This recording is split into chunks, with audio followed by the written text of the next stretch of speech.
Bismillah Rahman Rahim. I'm your instructor Saira Khan for the course Application of Statistics in Psychology. This is our fifth lecture. Today we will discuss central tendency. Central tendency, as the name indicates, is the center of something. This something in statistics is the data. I have discussed what is data in my previous lectures. Data, which we have collected during gathering information from the sample which has been drawn from the population. This data has been collected from the sample in the form of numerical data.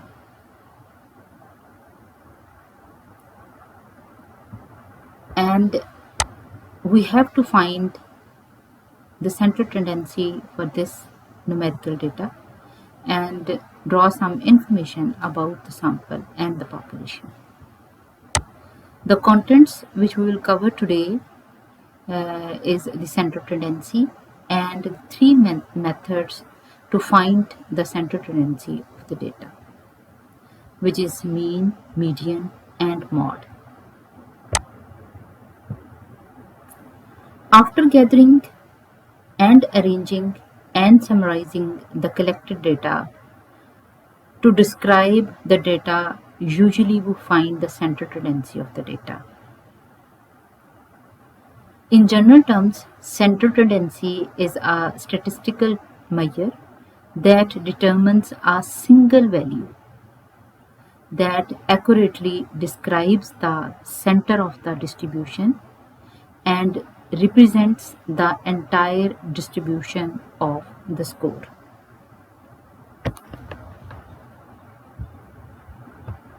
For example, if there are 60 students in a class and the average marks of the 60 students can be calculated by finding the central tendency of that class, and the single value can represent the central tendency of that class of obtaining the marks in that particular subject. So the single value, only the single value, can represent the central, the whole data. Central tendency, obviously a descriptive summary of the data set. Only a single value provides this descriptive summary. The goal of the central tendency is to identify the single value that is best representative for the entire set of data.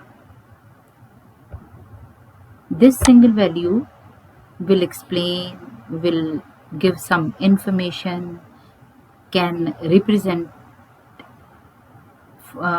entire set of data. By identifying the average score, we can say this central tendency also the average. By identifying the average score, central tendency allows researcher to summarize or condense a large set of data in the single value. अभी जैसे कि मैंने एक example दी कि एक class है जिसमें 60 students हैं और उन 60 स्टूडेंट्स के किसी सब्जेक्ट में मार्क्स हमने कलेक्ट किए। जाहिर है वो 60 स्टूडेंट्स के मार्क्स हमारे पास 60 लोगों के मार्क्स आ जाएंगे। अब इन 60 लोगों के मार्क्स को जब हम एवरेज मालूम कर लेते हैं या सेंट्रल टेंडेंसी मालूम कर लेते हैं, तो वो 60 डेटा सेट के बजाय हमारे पास सिर्फ एक सिंगल वैल्यू हो जाती है जो कि उस क्लास की एवरेज टेंडेंसी को, सेंट्रल टेंडेंसी को रिप्रेजेंट करती है कि ये क्लास इस सब्जेक्ट में इतने परसेंट नंबर इसने लिए हैं। तो इसका मतलब है कि जो ये सेंट्रल टेंडेंसी है, एवरेज स्कोर जो है, ये रिसर्चर्स को एक तो डेटा को समराइज करने में मदद करते हैं, कंडेंस करने में मदद देते हैं, और लार्ज सेट ऑफ डाटा के बजाय एक सिंगल वैल्यू से हम उस डाटा को रिप्रेजेंट कर सकते हैं। Thus, the central tendency serve as the descriptive statistics which can describe our data because it allows researcher to describe or represent a set of data in a very simplified and concise form. In addition, it is possible to compare two or more set of data by simply comparing the average score for one set versus the average score for another. Usually, when two or more different data sets are to be compared, it is necessary to condense the data. But for the comparison, the condensation of the data set into frequency distribution and visual representation are not enough. It is necessary to summarize the data set in a single value. Such value usually somewhere in the center and represent the entire data set, and hence it is called measure of central tendency or average.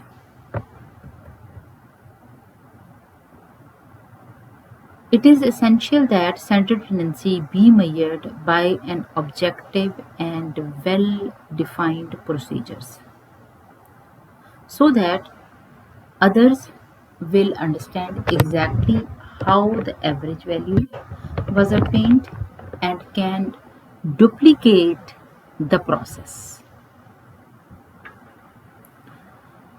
अगर researcher ऐसे methods इस्तेमाल करता है जो कि objective और well defined ना हो, तो उसके रिजल्ट्स को ना तो दूसरे रिसर्चर्स समझ सकते हैं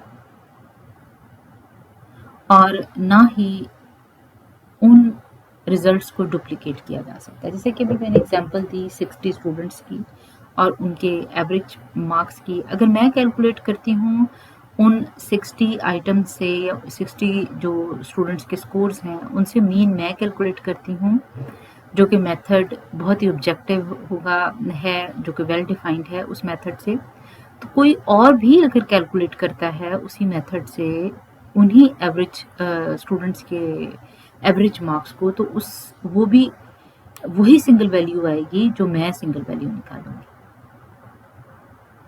तो अगर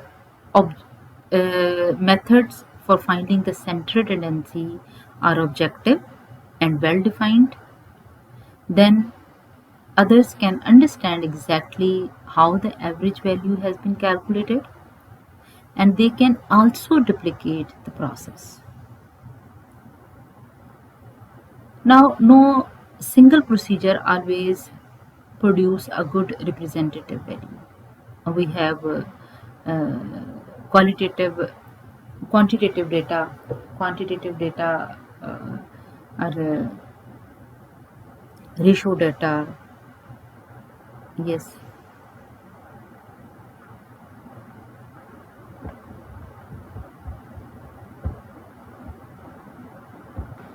Nominal data and which is categorical, and also the ratio data. We can also have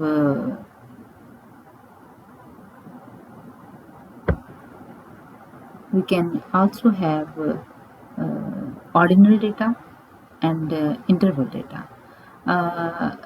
type of data जिस तरह का होगा उसी तरह का हम मेथड इस्तेमाल करेंगे to find the central tendency. First of all, we will find the mean value or the mean method mean to find the central tendency. The mean is the most commonly used measure of central tendency, which is very simplest and the most widely used measure of the central tendency. ये mean जो है वो हम बचपन से सीखते आ रहे हैं, क्लास 3 4 2 से 2 क्लास से 3 क्लास से 4 क्लास से हम जितनी भी हमारे पास चीज़ें होती हैं उन्हें प्लस करते हैं, जमा करते हैं, समेशन करते हैं उनकी, और जितने आइटम्स होते हैं उसके ऊपर उन्हें डिवाइड कर देते हैं. तो computation of mean requires scores that are numerical values measured on an interval or ratio scale. Yes, we cannot find the mean of categorical data. We cannot find the mean of nominal data. Mean is obtained by computing sum or the total for the entire set of scores. जितने भी हमारे पास scores हैं, जैसे कि मैंने 60 students की बात की, तो 60 स्टूडेंट्स के एक एक करके 60 जो स्कोर्स हैं उनको प्लस कर लेना है, उनको टोटल कर लेना है, उसका सम कर लेना है. Then dividing this sum by the number of the scores, और नंबर ऑफ स्कोर्स कितने हैं 60, और 60 से ही उसे डिवाइड कर देना है. ठीक है, तो ये एक सिंपलेस्ट वे है to find the central tendency of the data, और ये सबसे ज़्यादा इस्तेमाल किया जाता है to find the central tendency. Conceptually, the mean can also be defined as the mean is the amount that each individual receives when the total is divided equally among all n individuals. इसको हम एक example से समझ सकते हैं.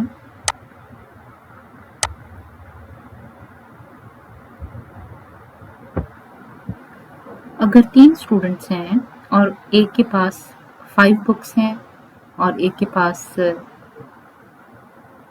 2 books हैं और तीसरे के पास भी 2 बुक्स हैं, तो हम ये चाहते हैं कि ये बुक्स हम इक्वली जो है वो इन तीनों स्टूडेंट्स के दरमियान बांट दें. तो हम इन 5 + 2 + 2 करेंगे तो 9 आ जाएगा हमारे पास, और 9 को हम 3 से अगर डिवाइड करेंगे तो 3 आ जाएगा. तो ये 3 जो है ये दरअसल अमाउंट है that each individual receives when the total which was the 9 is divided equally among all n individuals. अब n इंडिविजुअल्स कितने थे? 3 इंडिविजुअल्स थे. 3 इंडिविजुअल्स में हमने उसे इक्वली डिवाइड कर दिया. और ये कैसे डिवाइड किया? When this total which was 9 was divided by the 3. The mean is the balance point of the distribution because the sum of the distance below the mean is exactly equal to the sum of the distance above the mean. Mean is the central point of the distribution. When we calculate the mean from the distribution, if the answer of the mean will be the central point of the distribution. First of all, we calculate we learn the method to find the mean from the ungrouped data. Ungrouped data is not the frequency distribution in which the frequencies are not given, which is raw data. The most common measure for the central tendency is the arithmetic mean. When we divide all the total of the scores by the number of the individuals, then it will be the mean from the ungrouped data. We can find the mean of the population, which will be denoted by the mu. and which is the parameter of that population, and we can also calculate the mean from the sample, uh, which will be denoted by the x bar, and which is the statistics of that sample. दोनों का formula बिल्कुल same है, सिर्फ फ़र्क ये है कि इसे हमने कैपिटल एन से डिवाइड करना है पॉपुलेशन के मीन को, जबकि जो सैंपल मीन होगा उसे हमने स्मॉल एन से डिवाइड करना है। तो म्यू हम यूज़ करेंगे के लिए पॉपुलेशन के मीन के लिए, where as x bar will be use for the sample.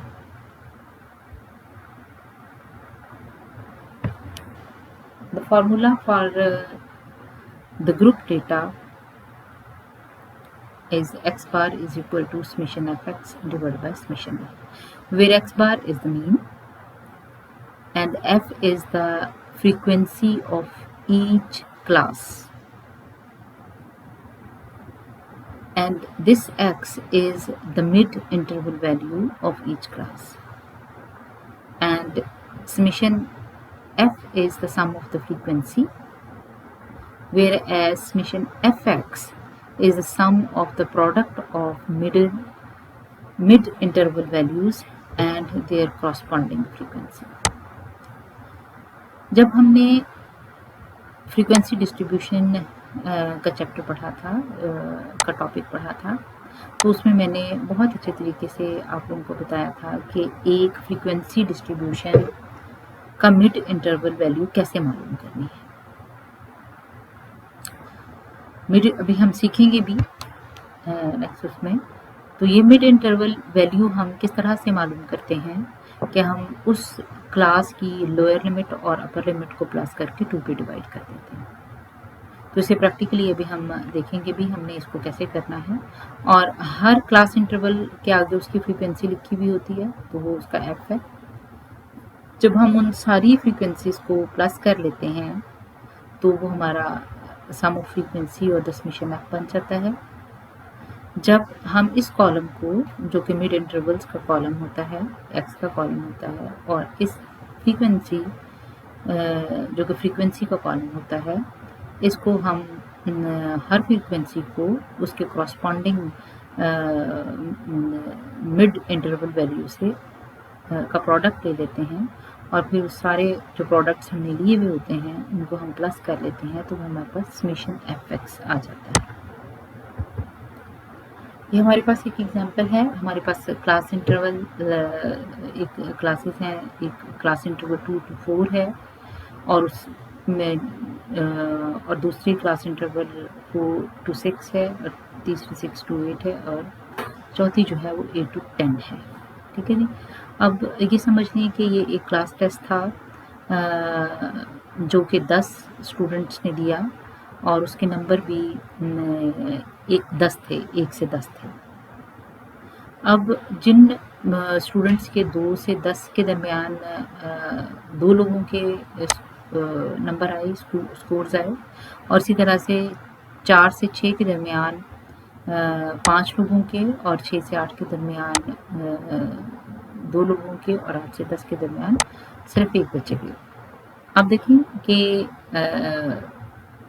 जो 2 to 4 यानी सबसे कम वाली जो हमारी क्लास इंटरवल है उसमें भी बहुत कम बच्चे हैं, और जो सबसे आखिर वाली है उसमें भी बहुत कम बच्चे हैं। ज़्यादातर जो स्टूडेंट्स हैं या नंबर लेने वाले जो हैं वो तकरीबन मिड दरमियान में है।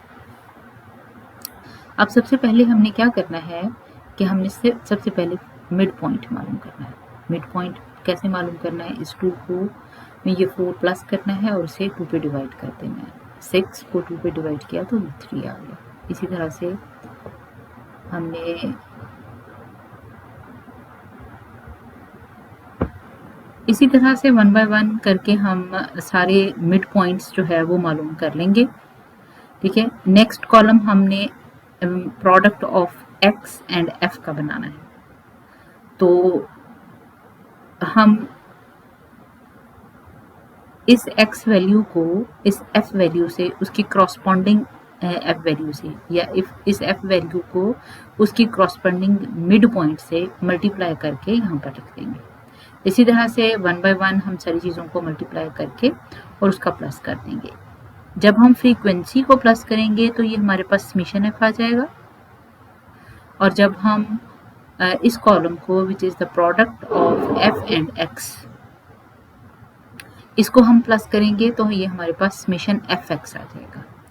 सिंपली हम मीन कैलकुलेट करने का फॉर्मूला लिखेंगे which is x bar is equal to summation of x divided by summation f, and we will put the values in the formula,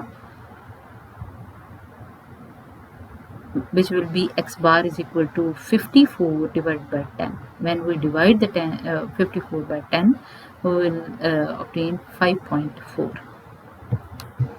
This is our mean value. This is our mean.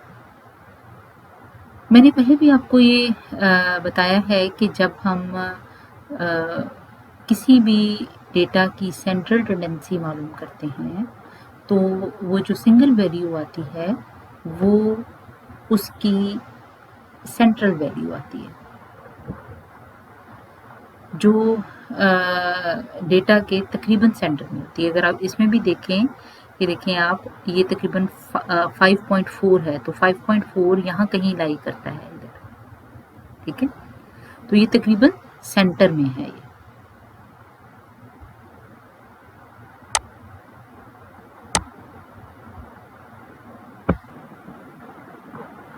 changing mean because the calculation of mean involves every score in the distribution. Changing the value of any score will change the value of the mean. अभी हमने जब mean calculate किया है तो इसमें हर value ने अपना अपना कंट्रीब्यूशन डाला, और ये जो मीन वैल्यू हमारे पास आई है इसमें हर क्लास इंटरवल में से कुछ कुछ जो कंट्रीब्यूशन है वो आया है। तो इसका मतलब है कि मीन की कैलकुलेशन में चूँकि हर इंडिविजुअल हिस्सा लेता है, इसलिए अगर हम कोई एक वैल्यू भी चेंज करते हैं तो मीन की वैल्यू डेफिनेटली चेंज होगी। Modifying a distribution by discarding scores or by adding new scores will usually change the mean value of mean. To determine how the mean value be affected for any specific situation, we must consider two situations: how the number of the scores is affected and how the sum of the score is affected. यानी किस तरह से हम अपनी distribution को, जो data distribution frequency distribution है, किस तरह से अगर हम उसमें चेंज लेकर आते हैं, और किस तरह की चेंज जो है वो जो हमने मीन कैलकुलेट किया है which is the single value, उसमें किस तरह से चेंज आता है। If a constant value is added to every score in the distribution, then the same constant value is added to the mean. यानी अगर हमने अपनी जो भी हमारे पास डिस्ट्रीब्यूशन है हर एक में 2 ऐड कर दिया है, तो हम अपनी मीन वैल्यू को भी दोबारा से कैलकुलेट करने की हमें ज़रूरत नहीं है, बल्कि हम उसमें भी 2 ऐड कर देंगे तो वो मीन कैलकुलेट हो जाएगा। इसी तरह से अगर हम किसी वैल्यू को मल्टीप्लाई करते हैं, एक कांस्टेंट वैल्यू को मल्टीप्लाई करते हैं हर वैल्यू के साथ, डिस्ट्रीब्यूशन की हर वैल्यू के साथ, तो हम मीन को भी उसी सेम कांस्टेंट वैल्यू से अगर हम मल्टीप्लाई कर देंगे तो हमारे पास वो मीन की वैल्यू आ जाएगी।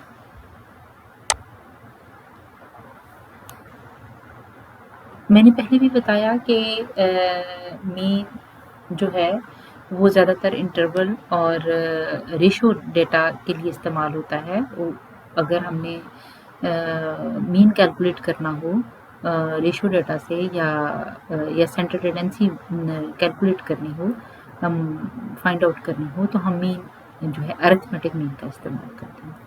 लेकिन सम सिचुएशंस ऐसी होती हैं जिसमें हमारे पास एक्सट्रीम वैल्यूज़ होती हैं। अगर हम एक्सट्रीम वैल्यूज़ को देखें तो वो बहुत ज़्यादा अफेक्ट करती हैं हमारे मीन को, तो जिसकी वजह से हमारा जो डिस्ट्रीब्यूशन है वो सिक्योर्ड हो जाती है, यानी टूवर्ड्स द एक्सट्रीम एंड्स, और इस तरह से जो हमारी मीन वैल्यू है वो रिप्रेजेंटेटिव नहीं रहती उस डेटा सेट के लिए. So although the mean is the most commonly used measure of the central tendency, there are situations where the mean does not provide a good representative value, and there are situations where we cannot compute the mean at all. When a distribution contains a few extreme scores or is very skewed, the mean will be pulled toward the extremes, displaced toward the tails. In this case, the mean will not provide the central value, and this mean will not be the representative of the entire set of data.